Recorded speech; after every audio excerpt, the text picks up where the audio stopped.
Muito bom estar com vocês nessa manhã e meditarmos a palavra do Senhor. Graças ao Senhor, nós podemos cantar esses hinos e relembrar de seus feitos. E é exatamente o que Paulo vai fazer em Filipenses capítulo 3. Vou convidá-los a irem até lá. Como eu disse, as nossas meditações, elas não serão progressivas, tá? Mais cíclicas, mas eu creio que os temas, eles vão se encaixar. Eu fiquei feliz porque as músicas, elas falaram um pouco, do que vamos meditar também, e eu não combinei nada com o João. Deus, que faz todas essas coisas. Amém. Capítulo 3, os versos de 1 a 11. Meus irmãos, quanto às outras coisas, alegrai-vos no Senhor. Para mim não é difícil escrever-vos as mesmas coisas, e isso vos dá segurança. Tomai cuidado com esses cães, cuidado com os maus obreiros, cuidado com a falsa circuncisão, porque nós é que somos a circuncisão, nós, os que servimos a Deus em espírito, e nos orgulhamos em Cristo Jesus e não confiamos na carne. Se bem que eu poderia até mesmo confiar na carne. Se alguém pensa que pode confiar na carne, muito mais eu. Circuncidado no 8º dia, da descendência de Israel, da tribo de Benjamim, hebreu de hebreus, quanto à lei, fui fariseu. Quanto ao zelo, persegui a igreja.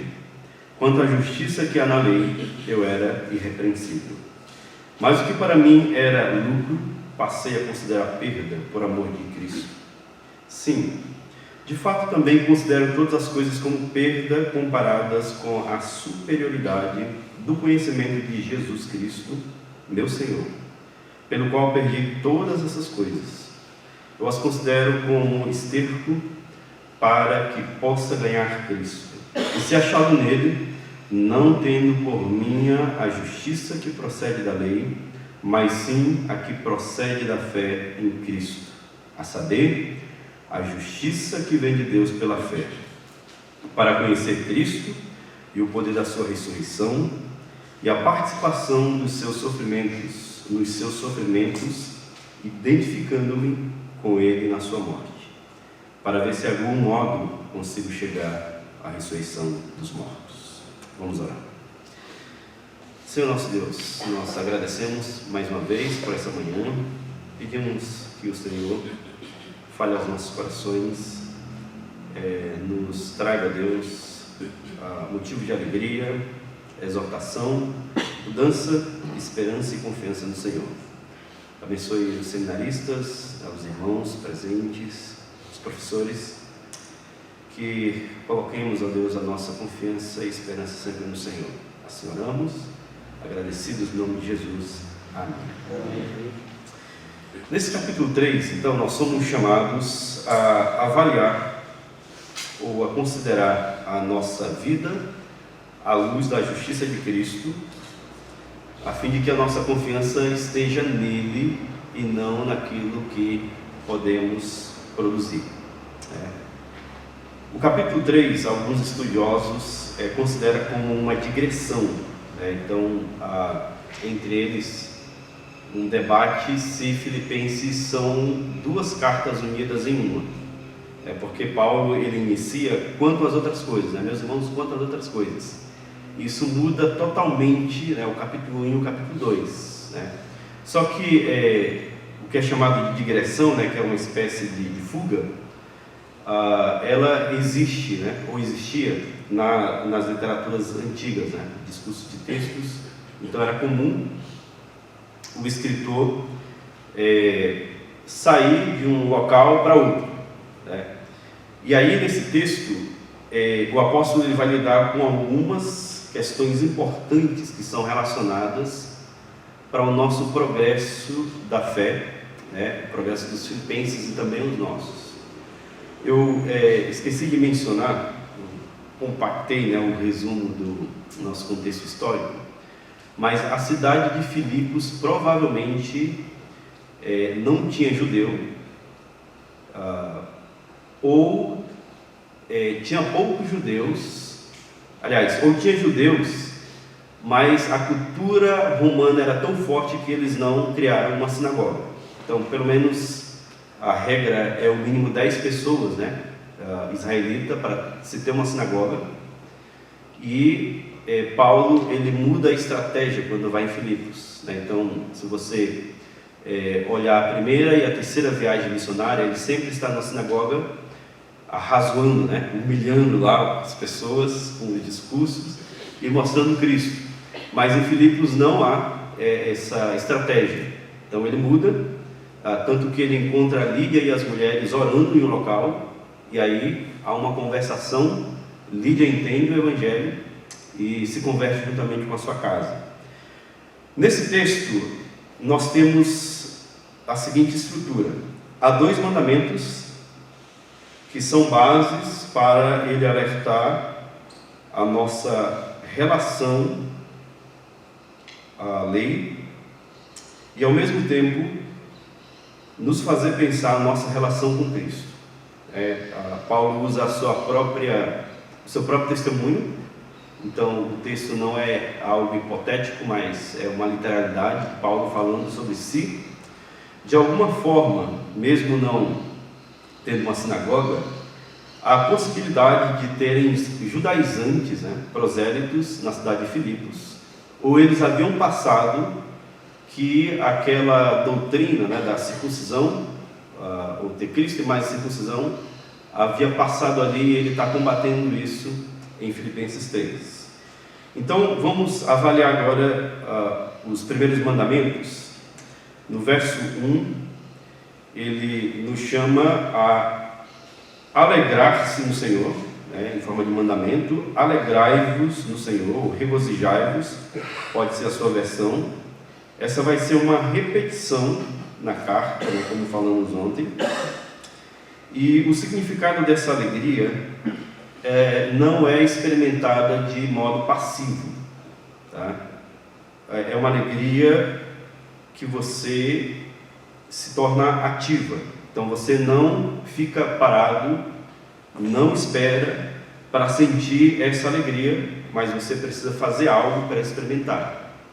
Então essa alegria, ela vem do Senhor, né? Ela é produzida no Senhor, não é produzida pelas nossas emoções, tá? Então é importante lembrar disso, né? Porque nós somos seres com afeições, nós gostamos de rir, gostamos de humor, gostamos de piadas, mas a questão aqui não é esse tipo de alegria, porque se fosse, né, todo circo, né, que tem um palhaço, ele transmite uma alegria e ele então demonstrava uma certa alegria. Então é importante você diferenciar nas afeições que há um tipo de alegria que é correta e outro tipo de alegria que é incorreta. A mesma coisa em relação ao amor. Existe um amor que é correto, um amor incorreto. A ira correta e também a ira incorreta. Então, nessa alegria, nós consideramos aqui, para não confundirmos, que Cristo nos chama, aliás, Paulo nos chama a experimentarmos ela na pessoa do Senhor Jesus. Então, é Jesus quem é a fonte, né? É Ele quem produz a alegria. Nós buscamos essa alegria nele, né? Ou em Deus, na fonte. E nesse aspecto, a alegria se concentra no plano salvador, né? O Evangelho, as bênçãos celestiais, aquilo que nós temos agora na pessoa do Senhor Jesus Cristo. Esse, vamos assim dizer, é o início da nossa alegria, e nós nos contentamos do Senhor ao relembrarmos e experimentarmos, ou experimentamos, né, dessas coisas.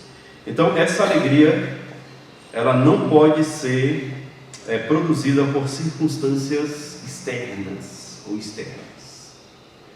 Isso deve fazer sentido, porque nós nos alegramos muitas vezes, né, com coisas fora de nós do que dentro de nós. Então, por exemplo, se você ganha na Mega Sena, né? Não pode jogar, é hipotético, tá? Só exemplo. Então, se você ganhar na Mega Sena, você vai pular de alegria. A sua felicidade é: sou um milionário, né? Ganhou quanto, né? R$2.000. Não. Você vai ganhar um dinheiro considerável, você vai ficar feliz, né? Não, é algo normal da humanidade, né? A minha esposa e a minha sogra, elas ficam chateadas comigo, né? Na questão de roupa, porque quando elas me dão uma roupa, eu não esboço, né? Nenhuma reação, mas eu gostei, né? Eu falo, eu gostei, só que eu não expresso, né? Meu sorriso, mas ela fala assim, ó, dá alguma coisa do Palmeiras, né? Para ele. Ele vai ficar alegre, né? Vai esboçar o sorriso. Mas eu fico alegre, né? Quando chega nesses presentes. É o meu jeito, né, de reagir. Só que a alegria em Cristo não é com coisas que ganhamos ou deixamos de ganhar. Então você pode ter uma bicicleta, você pode ter um carro, o melhor carro, você pode ter dinheiro e pouco dinheiro. Você vai estar alegre. É o que Paulo vai falar no capítulo 4, né, sobre o contentamento. Ele tem muito, tem pouco, ele passa fome, ele tem o que comer, ele tem um contentamento no Senhor. Então, nesse sentido, essa alegria que está no Senhor, relacionada à sua obra em nós, e nos faz pensar como a sua obra nos alcança, e vamos ter o que pensar e agradecer a Deus de forma maravilhosa. No verso 2 do segundo mandamento, ele vai nos chamar a ter cuidado com os cães. Você vai notar que há 3 ênfases, né? Que é chamado de anáfora. Ele vai repetir para enfatizar algo. E aí ele menciona os cães, os maus obreiros e os da falsa circuncisão. Não são 3 grupos, é um grupo só. Os cães, né, no Antigo Testamento, são considerados né, animais selvagens. Sei que a gente domesticou, mas o cão em si, ele é tido como um animal impuro. E a alusão que ele faz é que essas pessoas, elas são impuras, né? Elas têm um instinto destruidor. E os maus obreiros são aqueles que trabalham para a justiça, né? Eles fazem um trabalho de não cooperar, mas para prejudicar a obra do Senhor. E o das falsas circuncisão, a minha versão tem isso, talvez a sua tenha mutilação, que na verdade ele faz um trocadilho. No verso 2 seria a mutilação, né, a falsa circuncisão, e no verso 3 seria exatamente a palavra circuncisão. E aí, como eu falei, né, ele está trazendo essa advertência aos judaizantes que estavam pregando a circuncisão. E aí nós precisamos entender, né, o que seria essa circuncisão que Paulo começa a tratar aqui. Vocês lembram que no Antigo Testamento esse seria o rito para o povo da aliança. Então havia um significado, né, interno, e externamente eles obedeciam fazendo uma operação. Então todo homem israelita deveria obedecer para fazer parte, né, ou para mostrar que se fazia parte da aliança do Senhor. E aí Paulo trata isso também em Romanos 2, né, que essa operação ela só faz sentido para o israelita quando havia uma obediência. Então assim, não há uma graça especial. Ela representa, através, né, do modo cirúrgico, uma simbologia que Deus estava fazendo com o povo de Israel.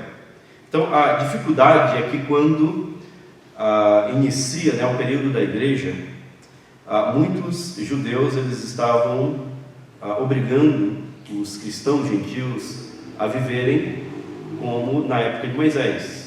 Então eles criam em Cristo, mas eles dizem, se a sua fé ela é correta, você também tem que circuncidar. E aí era o acréscimo, né? A fé em Cristo, a circuncisão, que é igual a nada. E aí, nesse aspecto, acontece, né, o Concílio de Jerusalém, Atos 15, que aí os apóstolos são chamados, eles vão discutir sobre essa questão, e aí Tiago, ele dá uma opinião bem certeira. Eles chegam então à conclusão que a fé em Jesus Cristo é necessária, somente a fé no Senhor. Isso significa então que a circuncisão verdadeira, e Paulo vai falar isso no verso 3, é a experiência real em Cristo. Tá? É uma cirurgia que só Cristo pode fazer nos nossos corações. E da mesma forma, é importante, né, lembrar que alguns mandamentos, algumas coisas de ordens que fazemos na vida cristã, como batismo, ceia, algum outro ministério, né, importante da igreja local, ele tem sentido na sua ordem, né, quando nós entendemos a salvação e praticamos aquilo. Então a prática não deve ser para chegarmos a ser justificados no Senhor. Então, porque eu já fui justificado, eu entendo, né, que batismo e ceia é uma representação daquilo que Cristo fez. De forma simbólica, nós relembramos a obra do Senhor Jesus Cristo.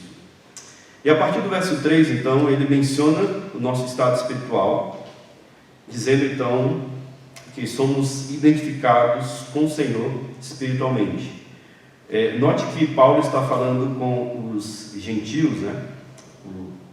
A igreja de Filipos, porque nós é que somos a circuncisão, nós os que servimos a Deus em espírito e nos orgulhamos em Cristo Jesus e não confiamos na carne. Então aqui ele menciona que não é algo exterior, mas algo interior. Um coração que é transformado pela graça e pela misericórdia do Senhor. E aí, nesse versículo 3, ele basicamente traça um perfil daqueles que creem no Senhor Jesus, né? Um aspecto aqui de adoração. O crente seria aquele que adora a Deus, e aí essa é a diferenciação, né, para a mutilação dos judaizantes. Então nós oferecemos a Deus a nossa vida como a adoração, como culto, e no sentido público nós também oferecemos na igreja, juntamente com os irmãos, no aspecto comunitário. E aí a questão aqui é você perceber essas características de Paulo, porque ele nos traz a lembrança de que nós servimos a Deus em espírito. Então assim, não é apenas fazer algo externo, mas sermos guiados pelo Espírito de Deus para entendermos e aquilo que fazemos fazer sentido. Então a questão aqui é que nós não fazemos por uma obrigação, né? Talvez alguns dos filipenses se sentissem obrigados de se mutilarem, mas Paulo menciona aqui que não é algo externo, você deve fazer por desejo. Então a verdadeira adoração acontece isso, né? Em que Deus abre os nossos olhos, nós entendemos a fé em Jesus, a vida cristã começa a fazer parte e o Espírito Santo nos estimula à devoção ao Senhor. Então, nós somos capacitados pelo Senhor a adorar o Deus único e verdadeiro. Então, deixe que o Espírito Santo te oriente e te guie na verdadeira adoração em Deus. Ele menciona também o nos orgulharmos ou gloriarmos em Jesus, né, na parte B do verso 3.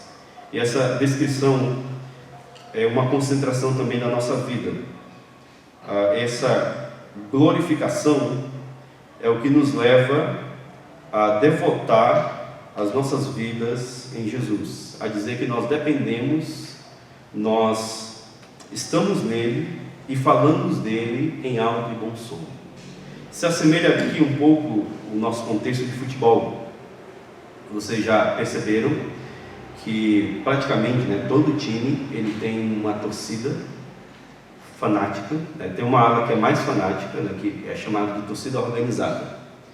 Então eles produzem hinos, eles têm tatuagens dos clubes, eles compram produtos do clube, eles ajudam o próprio bolso, o próprio clube. Então eles defendem, eles brigam pelos seus clubes, e assim eles fazem numa devoção surreal, uma espécie de culto.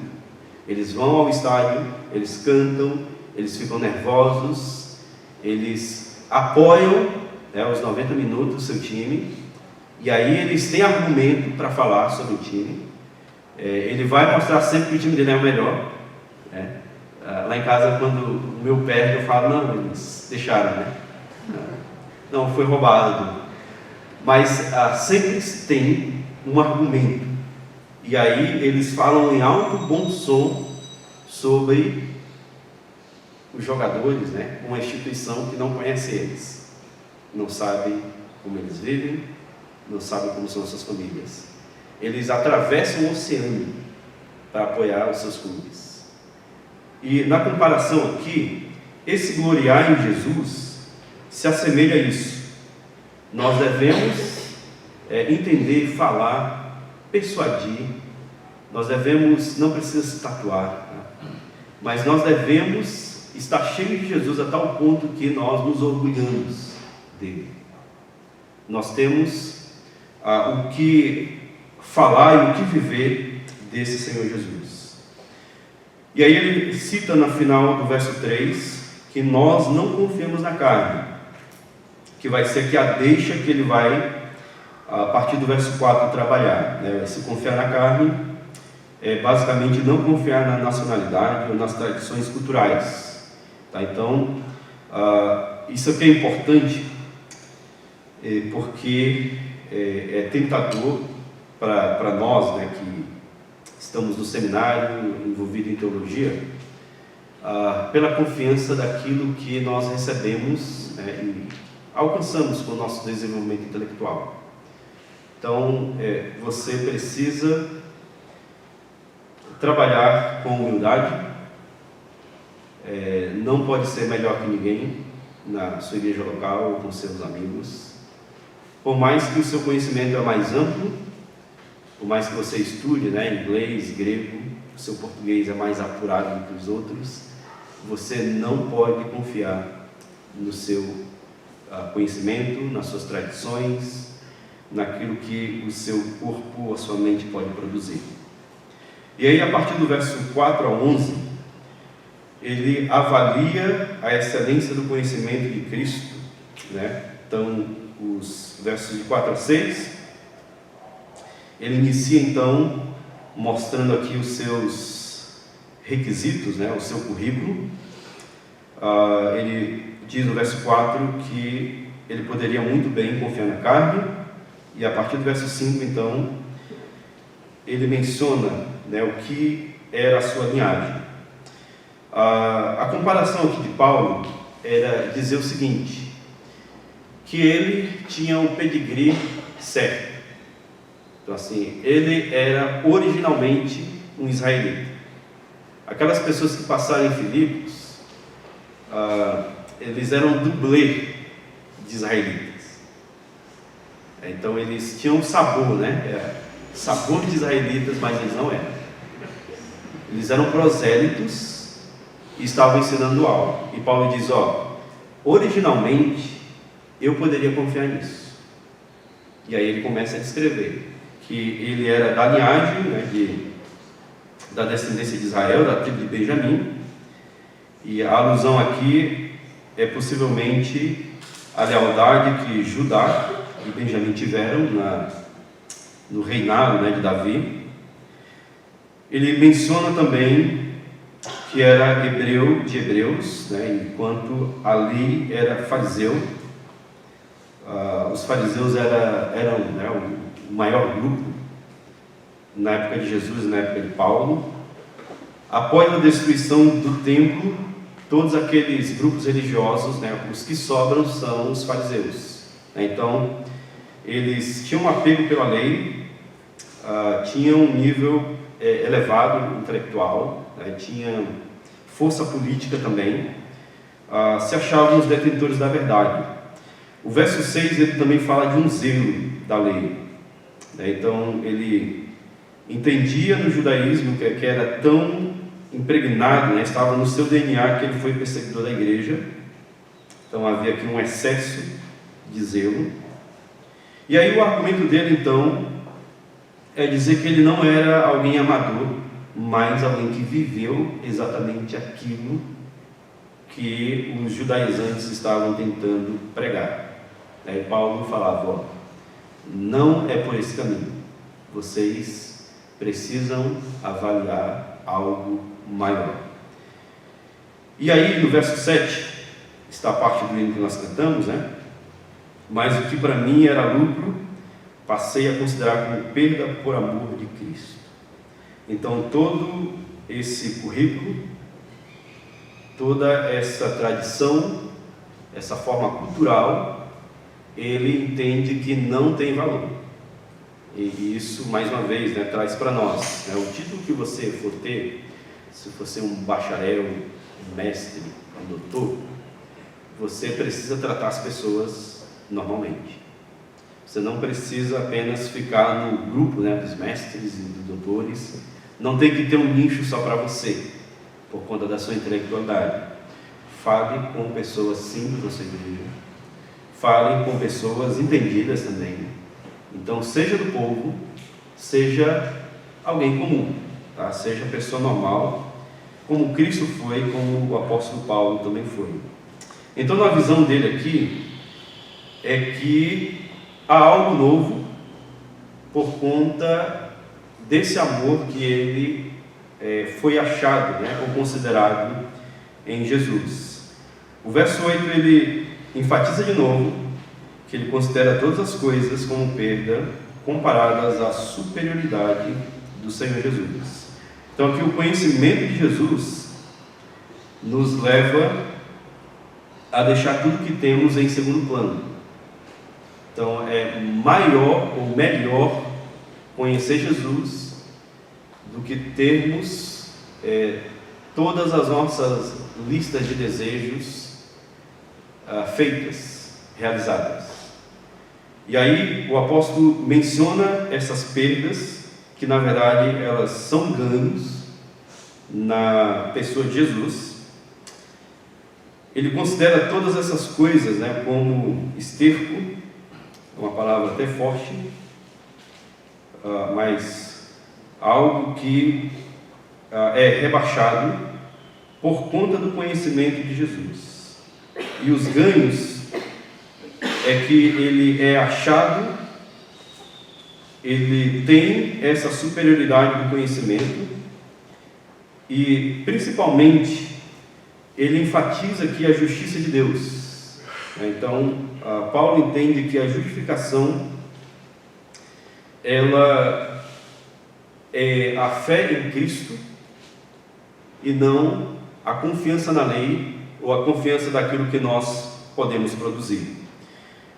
A justificação é, vamos assim dizer, a doutrina fundamental, né, para nossa vida cristã, porque se entendemos a obra de Cristo, né, e depositamos a fé na obra de Cristo, nós percebemos que temos muitos ganhos. Nós temos um milionário, né, que é Deus, que ajuda pessoas pobres, que somos nós. Então, nessa justiça, ou nessa justificação, ele define ela basicamente como uma execução de juízo ou sentença e obedecimento dos preceitos. Eu gostaria de levá-los lá em Romanos 3. Eu acredito que vai encaixar com Filipenses. Você deixa marcado Filipenses.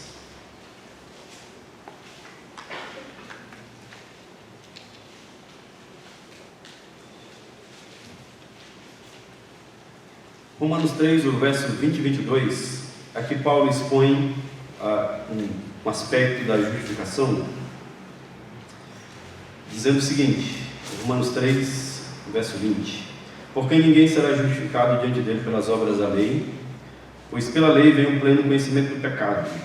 Mas agora a justiça de Deus se manifestou sem a lei, atestada pela lei e pelos profetas. Isto é, a justiça de Deus por meio da fé em Jesus Cristo, para todos que creem, pois não há distinção.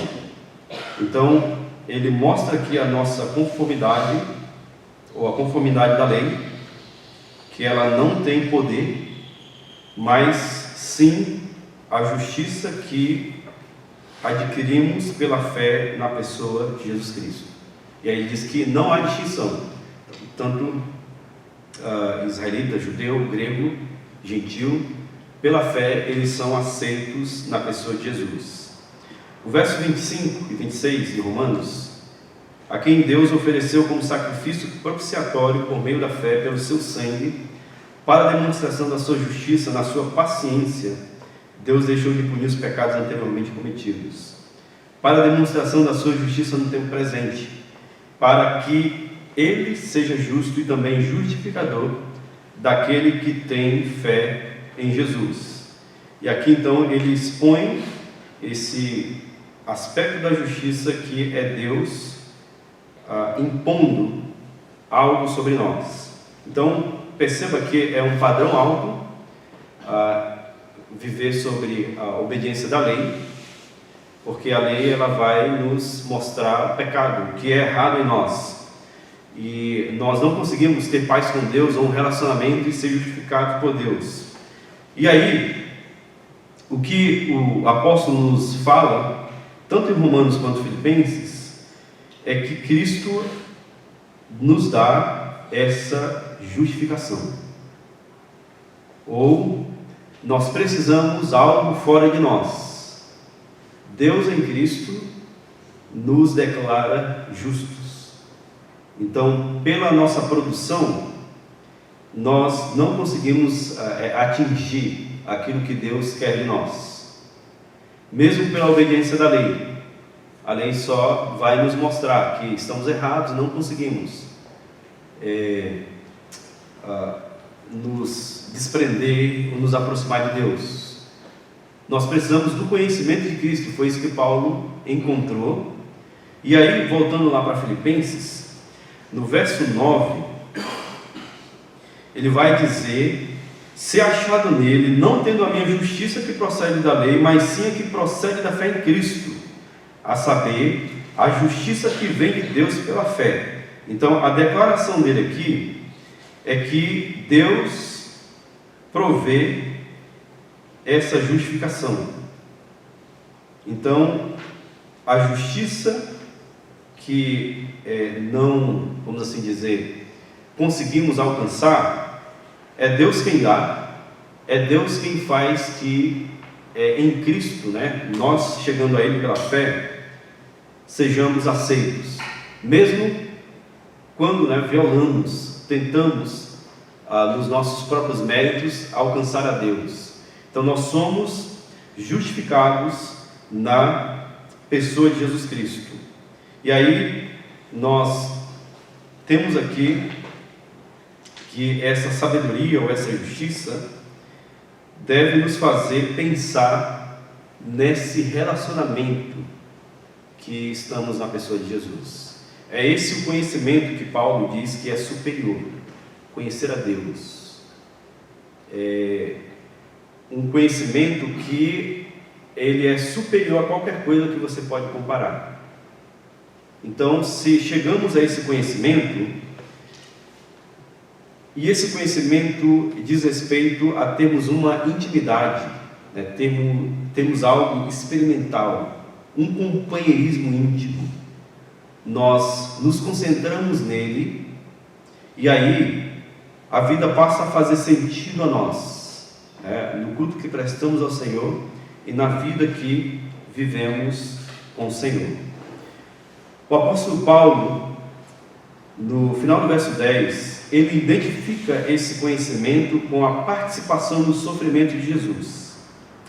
Eu acho um tanto importante isso, porque esse conhecer não é apenas uma questão intelectual, mas uma questão de devoção, né, de mente e corpo. Ele entendia que os seus sofrimentos estavam ligados à fé em Jesus. Então a sua prisão, as perseguições, as dificuldades que ele enfrentava como um exemplo da própria pessoa de Jesus. Identificava com ele na sua morte, sofrimento. Isso é o que nos leva também a considerar nas nossas vidas, né, que o ganho que recebemos de Jesus, por conhecermos e pertencermos a Ele, através da justificação, também nos leva a nos afadigar, a trabalhar, a labutar o nosso corpo. Então, pensa que na sua vida não é apenas uma vida de intelectualidade. Eu lembro que nas férias, né, do seminário, quando eu ia para o Acre, eu não tinha nos primeiros anos todo o sustento, né, e depois, graças a Deus, a igreja entendeu e deu, na época que eu casei, né, o sustento, mas eu tinha que trabalhar com meu pai, né, meu pai é pedreiro, e aí quando chegava perto das férias, eu preciso trabalhar porque tenho que pagar o seminário, e aí o senhor arranja aí uma vaga para mim, e aí voltava, ia trabalhar com ele, né? E às vezes passavam alguns irmãos da nossa igreja, né? E aí eles falavam: o que tu está fazendo aqui? Você tem que pegar no lápis, rapaz. Você está estudando não para essa vida dura, não. Você é o rapaz da caneta, né? Tem que usar a mente. Aí eu pensando: poxa, já pensou se todo mundo pensasse isso, né? Nós usamos também o nosso corpo em prol da obra do Senhor.